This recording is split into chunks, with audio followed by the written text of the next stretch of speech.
23. Okay. Good, because when I'm sharing my screen, I can't see that. Yeah, it says 33 now. Okay, here we go. Great. 38. All right, I'll go ahead and start. As people are coming on, I want to welcome everyone to the Antimicrobial Stewardship Project webinar series created by the Center for Infectious Disease Research and Policy at the University of Minnesota. I'm Dr. Marnie Peterson, I'm your host, and I have Dr. Debbie Goff with me today, and she's going to be your moderator and presenter. You can see her there on your video. She, along with her co-authors, and their panelists today represent 7 different countries, and they will be discussing their collaboration and their paper that describes the global contributions of pharmacists during the COVID-19 pandemic. This manuscript, if you are interested after this presentation, was published in the Journal of American College of Clinical Pharmacy recently, so for more details. So before I hand it over to Dr. Goff, I'd like to provide a brief summary of her background, her esteemed and accomplished career. She's an infectious disease specialist pharmacist and founding member of the Antimicrobial Stewardship Program at Ohio State University Wexner Medical Center, and professor of pharmacy practice in the College of Pharmacy in Columbus, Ohio, in the United States. Dr. Goff received her Bachelor of Pharmacy, Doctor of Pharmacy, and residency from the University of Illinois in Chicago. She's a TEDx speaker on antibiotics just in case there's infection. She founded the OSU South Africa Train the Trainer Antibiotic Stewardship Pharmacist Mentoring Program in 2012. And I think it's really important to recognize her for all of her international work and how she's connected pharmacists from around the globe to target antimicrobial stewardship. For her efforts, she received in 2019 OSU Distinguished International Outreach and Engagement Award for her work in South Africa. She's one of 25 global experts selected by the World Health Organization to implement stewardship programs in low, middle income countries in 2020. She lectures nationally and internationally, and she uses Twitter, and you should follow her at PharmD to increase global engagement, educate, and increase awareness of antibiotic resistance. So thank you, Debbie, for helping to organize this webinar and this discussion today. And for our participants that have joined us, please engage with our speakers today by leaving messages or comments via the chat box in the lower right-hand corner. You will all be muted, but you'll be able to engage via that functionality. And the webinar will be recorded, so if you have to drop off or want to share this with some of your colleagues, please visit our website for the recording. All right, Debbie, I'm going to turn it over to you and give us a little background on how this collaboration, the genesis of the collaboration, and the purpose of this paper. Perfect. Thank you, Marnie, for that kind introduction. As she stated, I do global antibiotic stewardship. And on February 26th of 2020, I was to be in Bangkok, Thailand for the World Health Organization's launch of the Antibiotic Stewardship Toolkit for low middle income countries. And that got canceled due to the beginning of the COVID-19 pandemic. So while I was sheltering at home, watching the news, television, newspapers, listening to politicians, the public, talking about COVID and care of patients, the consistent message was thanking our hero physicians and nurses, frontline providers, and they rightfully deserve that acknowledgement and recognition. But nowhere was the word pharmacist ever included as a frontline provider. And I work in a hospital. We work hand in hand with our physicians and nurses. At the beginning of the pandemic, the only accessible healthcare provider for the public was the community pharmacist. You could walk into the pharmacy and talk to the pharmacist about COVID symptoms, about COVID, and they were never mentioned. And it really puzzled me and it bothered me. And then I read an editorial by Dr. Jerry Bauman, who's the editor of the Journal of the American College of Clinical Pharmacy and the professor emeritus and past dean at University of Illinois of Chicago, and was one of my mentors and instructors in PharmD school many years ago. And he wrote an editorial titled, Hero Pharmacists During COVID-19, Overworked and Overlooked. And it was just spot on. And he commented how the public, the politicians, the news reporters never mention a pharmacist as a frontline healthcare provider, but we know we are. And it really inspired me because I sat there and thought, I have worked with pharmacists around the world. I'm going to reach out to them because I know these antibiotic stewardship pharmacists are the superstars of the world. I've worked with them in their countries or at meetings in the United States. And so I reached out to 9 of them. And in 24 hours, I received 9 commitments to contribute to what are they doing to contribute to the care of COVID patients. It was really just an amazing, inspiring opportunity.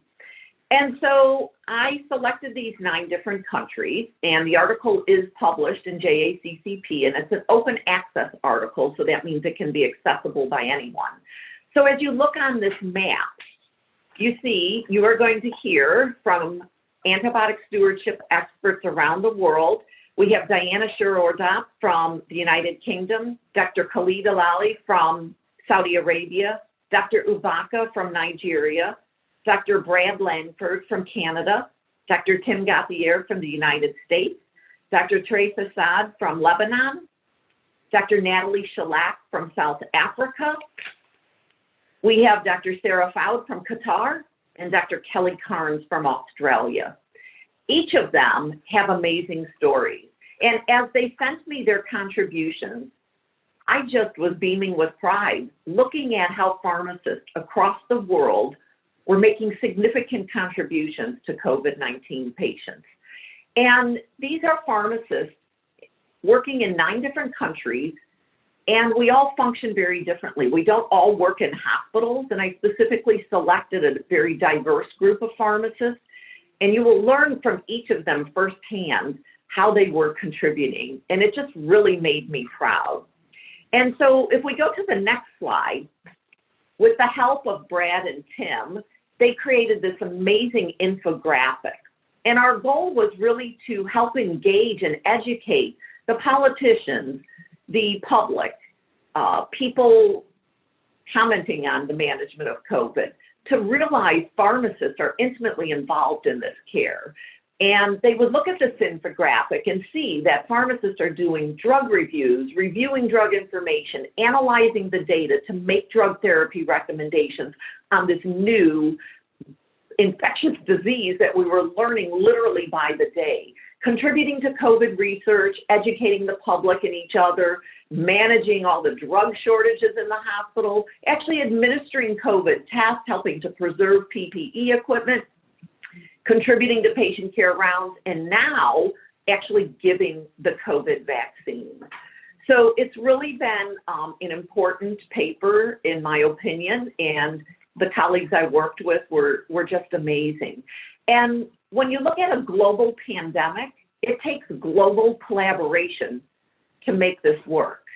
And I really want that to be a take-home message from anyone listening to today's webinar, because this paper demonstrates the global collaboration of pharmacists. Each of the co-authors did not know each other at the beginning of this paper. I know all of them personally and consider them my friends, even though I may not have physically seen each of them anytime recently.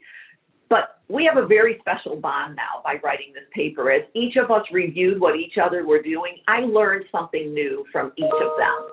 And the public may not recognize that there is a second global pandemic occurring right now called antibiotic resistance. And that is where our passion lies. We are antibiotic stewards. You're going to hear from the superstar pharmacists doing antibiotic stewardship around the world. And you can collaborate globally without global travel.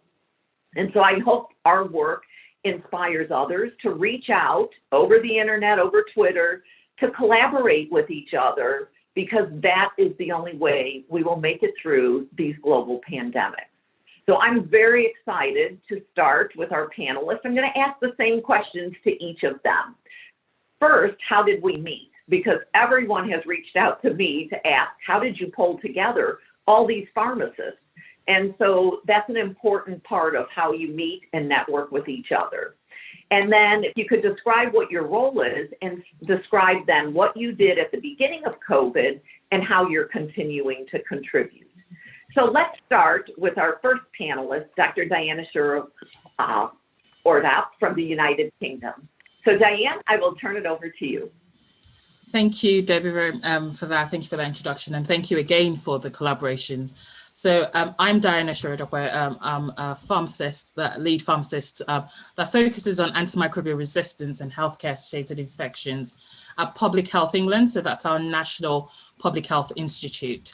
I'm also the Global Antimicrobial Resistance Lead for the Commonwealth Pharmacists Association. So I have a dual role around global health and as well as public health within the United Kingdom, particularly in England.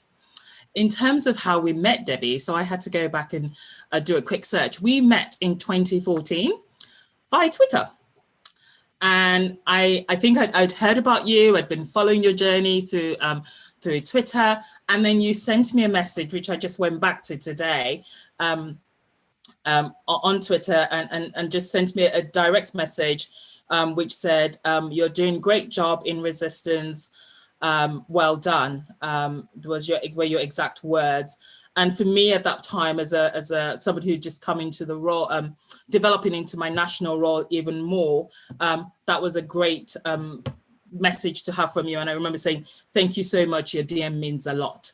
And so we then continued to collaborate through social media, through conversations, and really became friends through social media. I think we met in person probably in 2017 or 2018 at the Federation of Infection Societies conference that you were speaking at. I think that's the only time we've met in person, but we've definitely collaborated through writing and also through other meetings, for example, the WHO meeting. Shall I carry on with my contribution? Yes, so please tell us now how you contributed to COVID. So right at the beginning of when COVID pandemic hit, one of the key challenges that I had at that point was trying to, it was very new for everyone, and I was trying to work out what would be the pharmacist's role within COVID, particularly as an antimicrobial pharmacist, and particularly because I have a public health role, and also because of my role at Commonwealth Pharmacists Association. So also, how do I support colleagues across the Commonwealth countries, most of them in Africa, but also in India, Pakistan, and Canada and Australia. So one of the two things I did, and I'll split that into my CPA role and in my Public Health England role. In my CPA role, the first thing I did was to carry out a needs assessment through a survey, and we managed to get 545 responses from 31 Commonwealth countries across Africa, Asia, the Americas, Europe, and Pacific, and really was highlighting what the challenges they had at that time was and what gaps we could help fill. And very quickly, it became clear that we needed to do more around advocacy. So as CPA, we started to advocate through our councillors and also through access that we have to senior officials within ministries. That was led by the Executive Director for CPA, and also at the Commonwealth Health Ministers meeting in Geneva. So there's some of the advocacy roles that we were able to do to promote and to highlight the roles that pharmacists can take and can contribute to the COVID pandemic. We also then created an app. We had an app for antimicrobial resistance, which we had created for 4 countries in Africa. We very quickly included a COVID-19 section within the app so that there was easy access for our colleagues, and then created resource toolkits for COVID as well as a way to support. We also created a community of practice through a Telegram group, and then a series of webinars, not duplicating what FIP had done, for example, but really taking on other topics that hadn't been done. So that was my role in the CPA. Within Public Health England, I tried to focus on antimicrobial resistance still. And so what I did was to co-lead the surveillance of antimicrobial use, national surveillance of antimicrobial use, and then to start to think about the national interventions on stewardship interventions that we could have in the context of the COVID pandemic. And so that was really key. And also many of my colleagues across the PHE were very much involved in the direct COVID response. And so I was taking on a lot of the antimicrobial resistance, taking on some of their roles in chairing meetings to ensure that happens. Obviously, that's my role as an individual. There are several roles that other pharmacists within PHE. There were 7 of us, 8 of us within Public Health England, and they took on other roles, including national protocols for the vaccines and how do we change our medicines management and the legal aspects of medicines management for the country. So many of the pharmacists within PHE took that on, in addition to our usual day job as pharmacists within PHE. We have a medicines governance group as well, so that took a lead around the templates for immunization and emergency planning. In terms of what I'm focused, so in terms of what I'm focusing on now is really within COVID, I still continue to champion and to focus and not forget that AMI is that silent pandemic. So I'm really focused on not moving away from that, but also continue to contribute. And my main focus now is around educating around vaccine hesitancy and really trying to develop, focusing on future healthcare professionals and how do we train them to tackle and to support vaccine hesitancy, and how do we train pharmacists on how to support patients through that journey of vaccine hesitancy. So that's where I'm really focusing my attention at the moment. Obviously, other pharmacists are directly involved in vaccinating patients, and that's a key program of work across the UK, and where pharmacists are directly involved in vaccinating. And I'll stop there. Wow. Diane, thank you for sharing all of what you're doing. And I really appreciate your perspective and your role, because it's different than myself working in a hospital. And I think the public just sometimes doesn't realize how diverse the role of a pharmacist is. And you really bring a great dimension to our profession that I think people just don't even realize. And your work with Antibiotic Guardian and teaching the public is so important. So thank you so much for your contributions and sharing your role today. Thank you. All right, now let's move on to Dr. Khalid Eljaaly from Saudi Arabia. Khalid, are you ready to share your role and first how we met with each other, and then share your role in COVID when it started and where you're at now? Okay, hi Debbie, hi everyone. Be here, and I'm Khalid Eljaaly. I'm infectious disease pharmacist and assistant professor in University in Saudi Arabia, and also the chairman of the infectious disease pharmacy specialty network in the Saudi Society of Clinical Pharmacy. And I was honored to be part of this paper. Thanks to Debbie for her great leadership, as always. So I got to know Debbie first through Twitter, of course, and I follow her and I enjoy following her, and also through conferences. So I met her in a couple of conferences in the United States, but not only there, Debbie everywhere worldwide. She traveled to conferences everywhere. So I saw her also in Abu Dhabi as well, and looking forward to see her again post-COVID.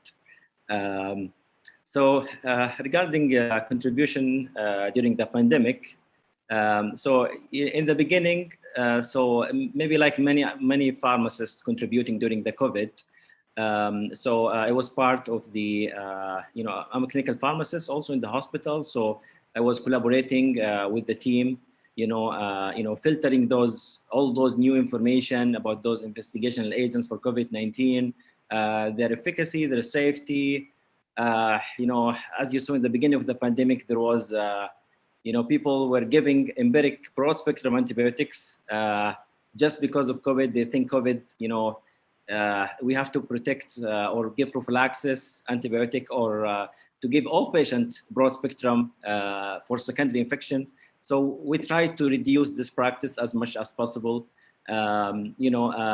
We try to enforce the stewardship even more, although it was very challenging for us, because also, so our stewardship was based on paper-based form in the beginning of the COVID. And in COVID, we don't like to use paper. So it was very challenging to use those paper. And this was the push for us to switch to electronic. Finally, we have electronic, form, electronic stewardship.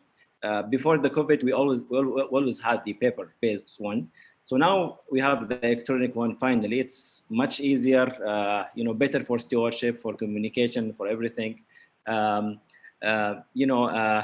addition to that, making protocols for the hospital, how to treat COVID, and keep updating, updating the team on the new agents, as well, because I'm also a faculty member. So I like to do lectures, webinars. I think I don't remember any year where I had to, give this much webinars. So far, I think I gave more than 30 webinars. Many of them were related to COVID, of course. Sometimes related to other antibiotic, related webinar or stewardship during COVID-19.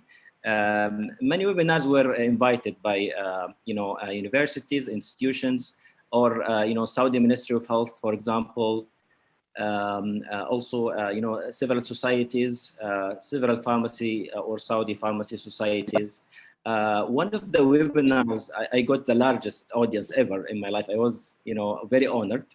So 20,000, people registered. They were healthcare professionals. So 20,000 healthcare professionals registered for that event. I never had this number before. It was related to COVID. So that helped me in people more registering. But, I hope that was a good updated session about the treatment for COVID-19. People attended from different countries. So it was really a good international webinar. In addition to that, research is very important. So I wanted to be part and contribute in research as well. I was involved in some systematic reviews, meta-analysis, some letters or narrative reviews. In addition to original research, I got one grant for COVID-19 research as well. And I'm a member of several data safety monitoring board for several RCTs in Saudi Arabia. Also, we created in the college for pharmacy intern a rotation, COVID-19 rotation. This was innovative, and each week one specialty cover for the interns. So 1 week infectious disease they cover for the interns, giving lecture, discussion, cases. The next week maybe the ICU people, they give them this week. Then the cardiology, talking about anticoagulant in COVID-19 and so forth. It was innovative. So this was, part of the contribution. Thank you, yep. Khalid. Those are amazing contributions. Similar to Diane, I think you're hearing all the different roles. You're an educator. Diane's developing an app on COVID. You have a COVID rotation. You're contributing to research. I mean, the many different hats we all wear. That was the goal of our infographic, and you're bringing it to life. So thank you so much for your time and sharing your story. Okay, now let's move to Ubaka from Nigeria. Ubaka, please describe how you and I first met and then your important roles in the contribution of COVID. Hello, Debbie. Hello, everybody. My name is Ubaka Chukwuemeka Michael.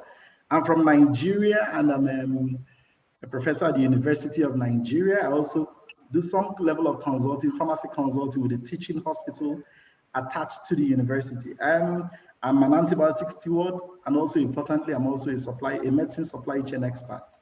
I met Debbie in 2016 when I got the President Barack Obama Washington Fellowship. I was at Ohio State University, and Debbie was my mentor at the Ohio State University Medical Center. We spent 4 months together. And of course, this is not the first time we've collaborated and had the paper. This is the second global paper I and Debbie are producing. And then, of course, these papers have had global impact.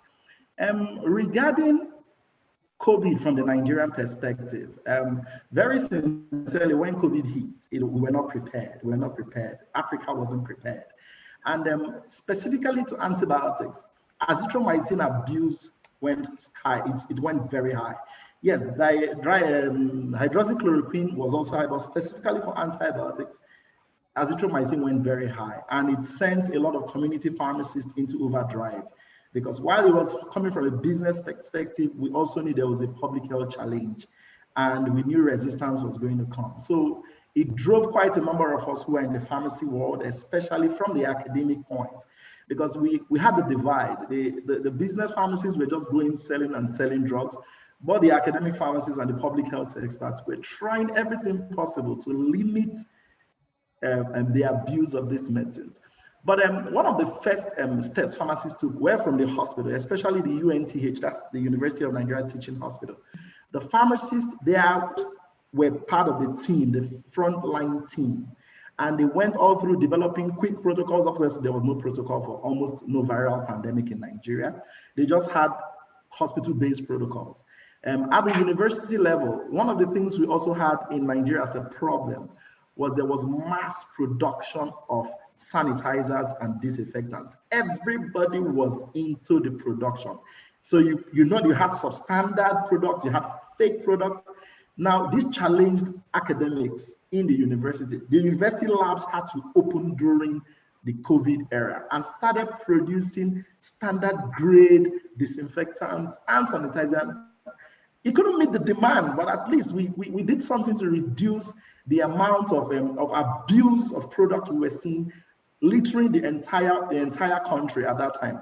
And also from a personal point of view, because also I had, from the academic point, I was always at home. I had this non-for-profit organization, which has quite a large number of students from the country, pharmacy students. And I took out my time over every week, discussing on different WhatsApp, we have it as WhatsApp, so we have it as Zoom meetings, and we kept encouraging the students and teaching them and giving them more information about COVID. It was very important that these young pharmacists had this information, and there was a lot of disinformation.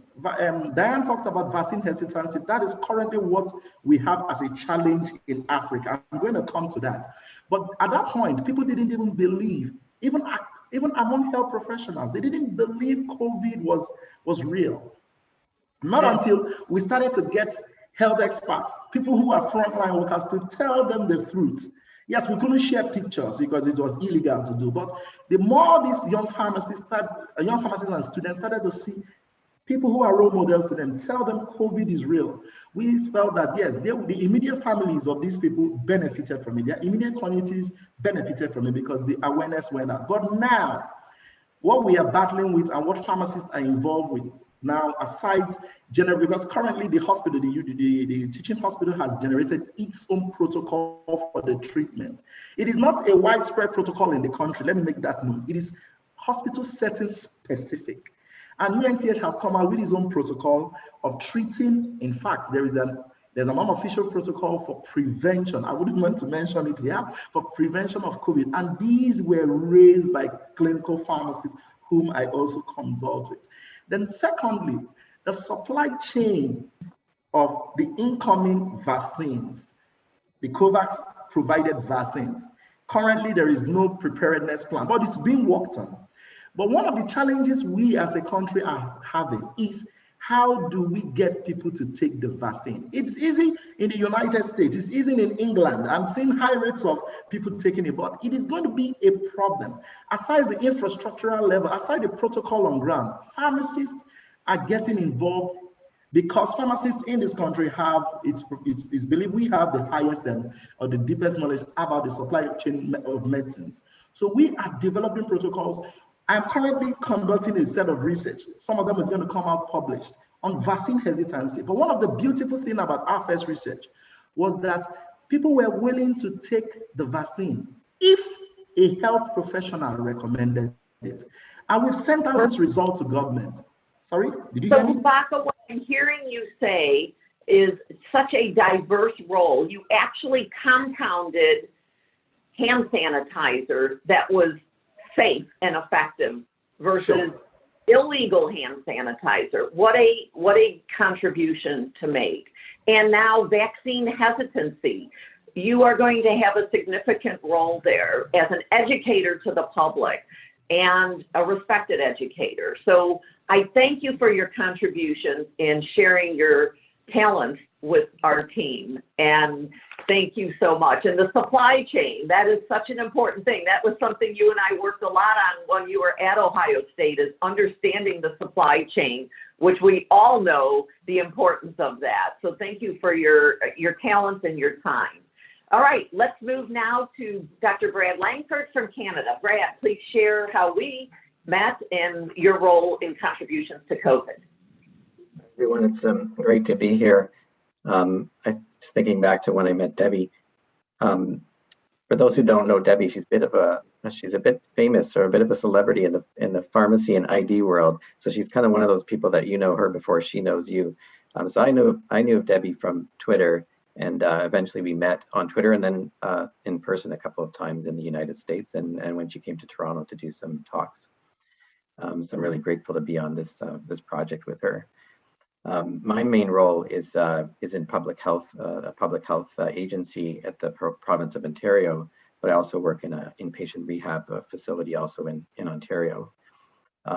So most of my role really focuses on antibiotic stewardship, but during COVID-19, there was a bit of a shift to help manage this pandemic as well. And in my public health agency, there's about 1,000 staff, but only 2 pharmacists. So you can imagine any question that's related to pharmacy, whether it's stewardship or not, it's going to find its way to one of us. So we're really happy to help out with those kinds of questions. So things like, very early in the pandemic, there was questions about what constitutes an aerosol generating medical procedure and how did medications fit into that, like things like nebulizers and MDIs. So those questions came to us, and we helped out with that. The patient education was another big role. I sat on a provincial group that helps to provide some education and information on COVID-19 treatments. And we made some patient-facing resources to help, including a video and infographics to help educate patients on the myths and misconceptions about what medications can be used, and the fact that antibiotics are not helpful for COVID-19, for example. Another big role that I felt was important was research. So our team, led by a number of pharmacists as well as physicians and public health experts, looked at the prevalence of co-infection, or bacterial co-infections in patients with COVID-19. So we did a meta-analysis and rapid review of literature around the world to try to estimate how often co-infection actually occurs. And we found that it was actually quite low. So less than 5% of patients with COVID-19 actually have a bacterial co-infection, which I think is important for the world to know in terms of antimicrobial stewardship, that, as others have mentioned, there's a silent pandemic brewing here, and we don't want to fuel it further by giving antibiotics to those who don't need it. So we hope that work and that publication really helps to disseminate that message. But having said that, I feel a little bit sheepish about being here because so much great work has been done by so many other pharmacists. And, in the hospital, I know of some pharmacists who've acquired COVID in the course of doing their work. And, I think they've paid the price for the work that they've done, but it's all been worthwhile. And some of the pharmacists that I know set up programs where they've helped to vaccinate not only those in their hospital, but also those in their communities, such as long-term care homes. So it's a really great use of antimicrobial stewardship programs to help prevent transmission of COVID-19. Thank you, Brad. And part of why I selected you is because you do work in an environment that's different than myself. It's not retail, community pharmacy, or the hospital. It's public health. So like Diane and Ubaka in different settings, I think our goal is really to help educate people that pharmacists are everywhere contributing to the care of COVID in very many different diverse ways. So thank you for sharing the contributions you've made. And I do need to thank you on your incredible talent in being able to make that infographic so beautiful for our paper, you and Tim. So I appreciate your time and talent. Thanks, happy to do Thank it. you. All right, Tim, we are going to now chat with Dr. Tim Gauthier from Miami, Florida. Tim, how did we first meet? Hi, good morning from Miami, Florida. So I actually, like Brad had said, I'd heard of Debbie. She's someone who's well known in our field, and She visited my training site as a resident, and if I recall correctly, she had purple hair and I think maybe a leopard print outfit at the time. So very memorable and amazing opportunity to meet you there. And then, of course, I've been following Debbie on Twitter, and she wrote a paper about infectious diseases in Twitter, which I followed up with a letter about Instagram for infectious diseases. And we both have a passion for social media and infectious diseases and education. And so we've kind of connected over time. I started a blog website a while back, and she was also one of the first people to contribute to that website. And she actually inspired the idea of using interview style posts to help spread people's messages. And that's been really cool to connect with people from all over the world. And she's really inspired that as well. So I'm very grateful for our relationship. And for everything that you do for our profession. Also for the people on the call, I'm totally blown away with these individuals, and it absolutely is humbling to be on the call with people like this. So I appreciate that opportunity. So it's the question of the contributions. I just want to mention that, I am here as an individual, and any statements are representative of myself and not necessarily, previous or current employers. And my activities with the blog and social media do represent myself, just to be clear on that note. But as the pandemic started to unfold, what I thought was I needed to identify what questions people are going to ask, and then what resources are available to answer those questions. And then as that was happening, I was using social media to identify the answer to those questions. But also I had this platform where I was able to kind of put all those resources in one place. And so developed a COVID-19 resources for pharmacists page, and ended up getting multiple hundreds of thousands of viewers and visitors in a very short period of time. And so it became a place where people could go for reliable, consistent resources, and we began updating it. And actually, I collaborated with an individual from Saudi Arabia. And so from across the world, we were able to connect and continue to update that resources page for understanding what's new, what's relevant, and how do we answer the common questions that we've all been getting. Also, using the social media platforms and the engagement that we get on there to boost the messages of others and of important messages that were coming out, because there's a lot of misinformation on social media, and the more that leaders can do to engage and promote the right messages is really important. And I believe Debbie also sent me the opportunity to get the blue check mark, which a lot of us did, and that was a really good opportunity to show that, hey, we are people that know what we're talking about, and we're giving the messages that you should probably listen to. So that was a wonderful opportunity. More recently, I was able to get certification to give vaccines, which has been really wonderful and a great opportunity, but also been mixing a lot of vaccines because, a lot of these hospitals and healthcare systems don't have established services for providing large-scale vaccinations. So our teams have had to come up with unique solutions to providing hundreds and hundreds of vaccinations to folks. And that means everybody from, the top of the food chain to the bottom, getting their hands in there and mixing the vaccine doses and providing doses to, our patients and our staff. But beyond that, doing a lot of work to try to get guidelines established, following literature, engaging with stakeholders, and then disseminating information and reacting to information. Everything's changing so fast. In the last 10 days, the amount of information is incredible. And so trying to make those changes to leverage that to help patients, to help our community, to also engage with others around the world has been a real goal for us. And amplifying resources on social media has been another component of that. And I do want to give a shout out to the Society of Infectious Diseases Pharmacists, or SIDP, which has done a lot in terms of COVID-19 resources with their YouTube channel and Breakpoint's podcast. That's another wonderful resource. So thank you so much again for having me here. Thank you, Tim. And if anyone has not gone to Tim's website, ID Stewardship, I strongly recommend it. Your contributions, your COVID page is amazing, and your ability to collaborate worldwide, as you described, reaching hundreds of thousands of people, like Khalid giving a lecture with 20,000 healthcare providers on it. Each of us are giving a beautiful example of the significance, and clearly you're identified as a thought leader in the country, or that many people would not be listening to you. So I think it's very clear the people on this podcast are very much experts in the area of antibiotic stewardship and are point people for new knowledge in COVID. And like you described, Tim, it changes every day, and it takes unbelievable effort to stay on top of this, and your work is really amazing. So thank you so much for what you do and helping with the beautiful infographic you and Brad helped design for our paper. So thank you. All right, let's turn now to Therese Saad from Beirut, Lebanon. So hello, my name is Therese Saad. I'm a pediatric pharmacist, team lead in the American University of Beirut Medical Center in Lebanon, in Beirut, Lebanon.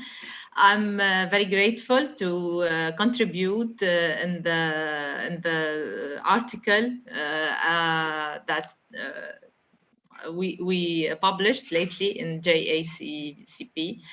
I first met Debbie in the 7th National Collaborative Perinatal Neonatal Network meeting in 2019, where she delivered a great workshop on antimicrobial stewardship, training the trainer.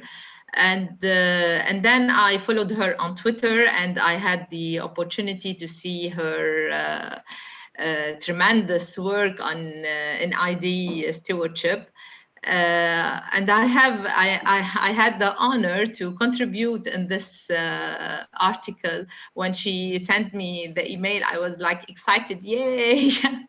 I will be one of Debbie's team and team regarding ID stewardship.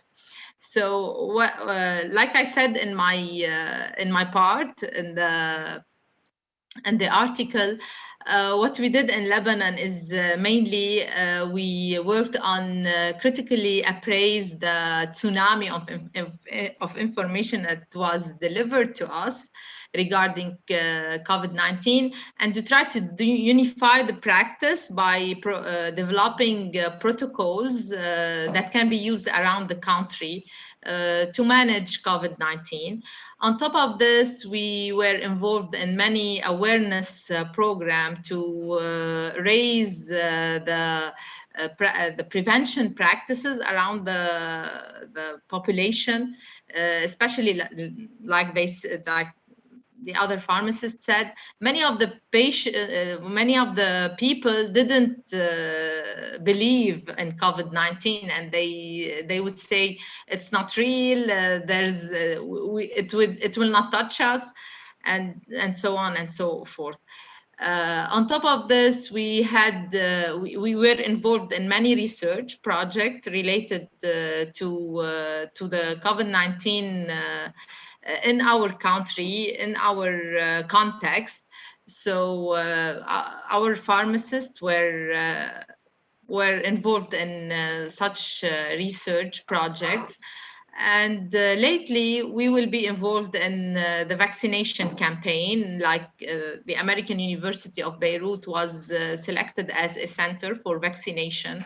And so our pharmacy will be involved in the supply chain of the vaccines and in vaccinating mainly the healthcare providers, since they are the frontliners and the high-risk population in our country. So this is it from my side, and thank you so much for giving me the opportunity to be in this webinar. Thank you, Debbie. Therese. And I hear a similar story as Ubaka, that the public didn't believe COVID was real, and your role contributing to educate them cannot be understated. It's such an important role that pharmacists play, along with other healthcare providers. But thank you for sharing your story. And I would like to add something that I missed to mention, is that our pharmacists also were involved in managing the supply of medication due to the huge number of counterfeited medication that were provided in our country, and from one side, and the shortages from another side. So we were involved in pushing to supply the population with the high quality medication. Perfect. Yeah, counterfeit medications is a global problem, and pharmacists are really at the front of trying to prevent that. So again, another important contribution we make to the care of patients. All right, let's turn now to our last presenter, Dr. Natalie Schellack. Most all of you know I have been working in South Africa since 2012. They are my dearest friends, and Natalie, I'm going to let you describe how we first met And we've been on this journey for many years now together, and describe your important contributions to COVID care. Thank you, Debbie, and also thank you to Maya and Marnie for hosting us today. And this is such a special, I think this is such a great idea to bring all of the pharmacists together during this pandemic, and it almost feels like a reunion. And thank you to all the participants for giving up all of your time. So yes, as Debbie has mentioned, we actually know each other since 2011, and I met her at a conference, and I think it was Brad or Tim that said I was a little starstruck when I met her, because she was talking about how pharmacists actually can, lead the way in terms of antimicrobial stewardship in South Africa. And at that stage, South Africa didn't really embrace pharmacists as part of the frontline players. And, Debbie came to South Africa and introduced the concept. And she really has a great way of bringing people together. So she actually came from the United States and brought the public and private sector pharmacists together in a way through the South African Society of Antimicrobial Stewardship. And just maybe to read a little bit of stats, since our collaboration, we've actually published, I think it was maybe 20 papers, and through our collaborations, we've made 40,000 antimicrobial stewardships. And I am a professor at a university, and we've trained more than 10, pharmacists that specializes in clinical pharmacy together. So the collaboration is only as strong as the people that are connected and, that are willing to work at this collaboration. And I think, that has been the undertone throughout our collaboration, as it is evident today in 2021, which is now 10 years later, through all of our efforts in antimicrobial stewardship. So I'm really appreciative of that collaboration and the collaboration on this paper, and through this initiatives to share these experiences with you. So yes, in South Africa, we have, through COVID, we've had a huge challenge, and many of our colleagues have said it today. When COVID struck, we first had to figure out what is happening, and then we had to convince the public that, this really isn't some form of, Wi-Fi, 5G, something coming to our country that is, it's some form of man-made conspiracy theory. And the pharmacist was actually the most accessible in our country, because it's expensive to go to your general practitioner, and also you have to wait in long queues to actually reach another healthcare professional. So the pharmacist actually at the beginning of COVID was 25 times more likely to contract COVID due to the huge demand. The pharmacist on the street is still it's a very trusted profession in South Africa. So a lot of people went to their pharmacist and pharmacy, apart from clinical pharmacists, but the retail pharmacists, were very accessible. And in the university where I was housed, one of our biggest efforts was towards manufacturing hand sanitizers, and through the Department of Health, making sure that all of the drug medicine that is going out there is really trustworthy and is evidence-based review. Because if you just spend a lot of money on drugs, and there's no evidence for it, you are taking away medicines from other patients that may need it for other diseases, for example, hypertension. And we wrote a paper about that. It's through the South African Society of Clinical Pharmacy. It's based on the role of the pharmacist in COVID-19. And we spoke about, the concept of emergency pharmaceutical care, which was evident with the Ebola pandemic, where later on it appeared as though patients weren't really dying because of Ebola, but they were dying because other conditions were neglected, hypertension, diabetes. So one of the biggest efforts that we've made in pharmacy was to make sure that the other conditions apart from COVID was not neglected, and that medicine, that there was enough stock and for these other conditions as well. And then our efforts in hand sanitizers and making sure that we review medicines as they, were published on either social media or on other platforms, that these were really evidence-based medicines. And currently, one of the biggest topics of debate in South Africa is ivermectin, and whether or not ivermectin is working, and there's lots of emotional, issues around it, with the public placing a lot of pressure on healthcare providers and patients using medicines that's actually made for veterinarian use. with some side effects, and we're just trying to make sure that, you know, that the patients are well informed, the public is well informed, and then this vaccination, as you've heard, South Africa has got its own strain of COVID, you know, this new strain, and we're trying to now reduce vaccine hesitancy because the public has heard that we've got this unique strain, and now that created even a bigger barrier towards vaccination. And a lot of effort is going into making sure that the public remains well informed, but the pharmacist on the street as well is you know, informed. So we through the different societies, we make sure that the pharmacists are armed with enough information that when they are, you know, confronted with conspiracy theories, that they know, you know, how to respond to these different theories, and that vaccine hesitancy is embraced, and that all of these sort of conspiracy theories, 5G, microchips, etc., that they know exactly, you know, what to answer. So yes, it's mainly you know, being accessible, being safe, having the right information, making sure that the public is also well informed. And then I think maybe just the last thing that I want to say is I think pharmacy globally is facing a completely different challenge in terms of where you would normally deal with a lot of pharmacy issues or drug-related issues, and you would go into the ward.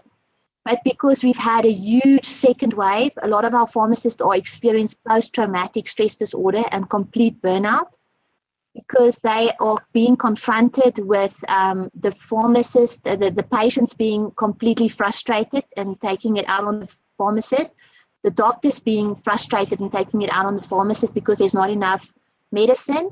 And they are now dealing with death directly, which has not always been within the toolkit of a pharmacist. So mental health, you know, for pharmacy also deserves a lot of attention. And that's why I want to conclude by saying thank you to Debbie and Moni and Maya and CIDRAP and all of my colleagues in the paper for, you know, for shining the light on pharmacists, as I think is an undervalued profession in the face of COVID. Thank you, Debbie, and thank you, colleagues. Thanks. Thank you, Natalie. That was so beautifully stated, and that really was the goal of this paper. I have been a practicing pharmacist for decades now, and it really concerned me that we just don't seem to be recognized as a frontline healthcare provider.